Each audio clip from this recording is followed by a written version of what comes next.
I talked to your teammate Jonathan Poon, and he said you actually can help guys on the road with their homework even if you're not taking the class. Here and there. Yeah. Yeah, sometimes when I can. I try to help out. Yeah. What are your strong suits? And how are you able to help them when you haven't even taken the class? Well, I mean, like, there's like, if it's math, like, I already took a lot of the math in high school. Okay. So, I mean, math just kind of builds on itself, so, like, what you know later, you have to know the stuff that you learned before. So as long as I still remember that, I can help them out. Carl was in a programming class, and I had taken programming in high school, so it was pretty similar stuff, so I just kind of looked at it, kind of helped him out here and there. It's not that much, but I try to help. Okay, so you took a lot in high school. I don't even know what you have to take left in college. It seems like you've already taken it all in high school. You're one of those guys. But you are an informatics major. And we talked a little bit about that off your air, but what do you hope to do with an informatics degree? For me, I've always kind of enjoyed, like, problem solving and computer. Like, I started taking computer programming my last year of high school, and I really started enjoying it. Okay. And I don't really know exactly what I want to do with that, but I know that that's something that I, like, really have a passion for. So as long as I keep working with that, I'll just see where that takes me.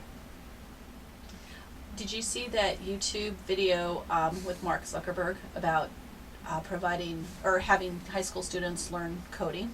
Yeah, I actually saw that last week. Yeah, do you kind of agree with what he's saying? I do. Yeah. And like, I actually didn't know how many high schools didn't provide programming classes. My school had, like, a lot of programming classes, so it was there. It was an option, and it was just really nice and convenient that, like, you had the options to take it. So I think it's great to have. Fans, if you haven't seen this video, it's put out by code.org, and it talks with, kind of the leading social media, computer programming leaders of, probably our lifetime, and they talk about offering code in high school and in, middle school and things like that, and how it benefits young students. So check it out if you have time. Your sister Stephanie, how's she doing? She's doing really well. Stephanie Hammel played on the women's team. She's pursuing a medical degree? She's getting her master's in public health, actually. Oh, okay. Here at UCI. Now, was medicine, and was that all part of the family tree? Is that why she decided to go into... I know she went to China to inoculate babies, so she was definitely involved in medicine. But now you started off as a biomedical engineer. Where did that all start for you guys? I'm not really sure. It was just the kind of classes that we were taking in high school, the things that we really enjoyed, and we just kind of saw where we could go with that. And I think both of us just really wanted to help people out. And for her, she wanted to be a doctor originally, and I played with the idea too, but then I realized that it wasn't the right way for me to put my skills to work. Okay. And it's always been an option, and we know that it's a lot of hard work, and it was something that you really had to really want and really put all your effort into, and it was something that I guess both of us kind of realized that there were other ways for us to make an impact that we wanted to make, in ways that we felt we would be more effective in. Now, did you compete against Stephanie at all when you guys were younger, playing tennis? We did here and there. It got to a point where we just kind of played for fun, okay. And then it was never really competitive. It was just kind of joking around. It was never hostile. No? No, a few times maybe. It was joking. She's how many years older than you? 3.5. Who was the better tennis player when you were younger? I think she was. Really? She was more successful in the Okay. juniors. I don't know. I feel sometimes that, yeah, I don't know how to put it. Now, I know you get together with her. Jonathan told us that you get together with her and have dinner. Mm-hmm. Do you guys ever still pick up the rackets and kind of have a friendly game? Usually not. No. She had to stop playing because her Okay. arm was injured, and that's still giving her problems here and there. Okay. So she doesn't play very much anymore, just here and there, just for fun. But usually we don't play anymore. She comes out to watch, though. Oh, yeah, I have seen her at Yeah. a few of the matches. Now, another fun fact that Jonathan told us is that you are kind of OCD about the Rubik's Cube, and that you have one on your desk at your place, and if they come and mess it up, you have to fix it. Is that right? I mean, I let it sit there for a few days, but eventually it just can't be mixed up. So what's the fastest you've solved a Rubik's Cube? I think a few years ago I did it in 50 seconds. But What's the record, do you know? like 6 or 7. Wow. Okay, so we're going to have you solve this Rubik's Cube. We're going to time you. Okay. And whenever you're ready. Oh, and he's starting. Oh, no, okay. Oh, okay. I am starting. Okay, you're starting. I'm starting. I'm starting.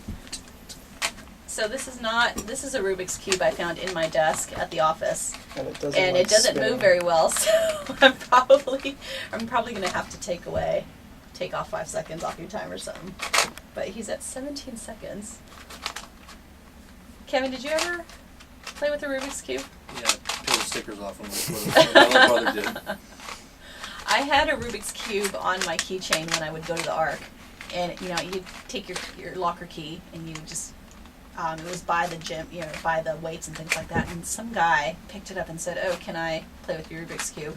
And he literally solved it, and then his friends said, "Oh, I'm done with the workout," and then he just left it there, and he left one row messed up, and I was so mad because I was like, "Really? You're gonna solve my Rubik's Cube?" And he didn't. He's at 54 seconds. Oh, no.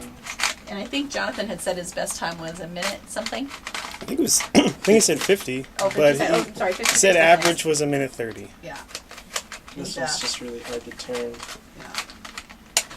Minutes Now, for me. we talked off air, and Jonathan said it's really not about problem solving, it's about figuring out what the pattern is. Is Yeah. that right, Jonathan? It came with a little booklet that basically gave you the instructions. Did you read the booklet? I sat there and figured it out. I had a friend who helped me. My brother was really good at this, and he says he never read the book, but I don't know if I believe him. Ooh, 2:30. Well, we're going to let Jonathan finish up, but we are going to take a quick break from the Blue and Gold Report and be right back to wrap up the show. I'm almost done. Here we go. Oh, 3 minutes, 3:20. That's amazing. There you go, Alex. I'm going to go ahead and win this too. But then, thanks so much. At 3:20, I know that's not your best time. We're going to have you come back with your Rubik's Cube and watch you do it in 50 seconds. But thanks for being on the show. I want to wish you the best of luck the rest of this season. You start the Big West in about a month in April. And I hope that you guys are cruising by then and have turn the season around. So best of luck to you. And thanks for being on the show. All right, thank you. We are with Jonathan Hammel. We'll be right back to wrap up the rest of the Blue and Gold Report on KUCI.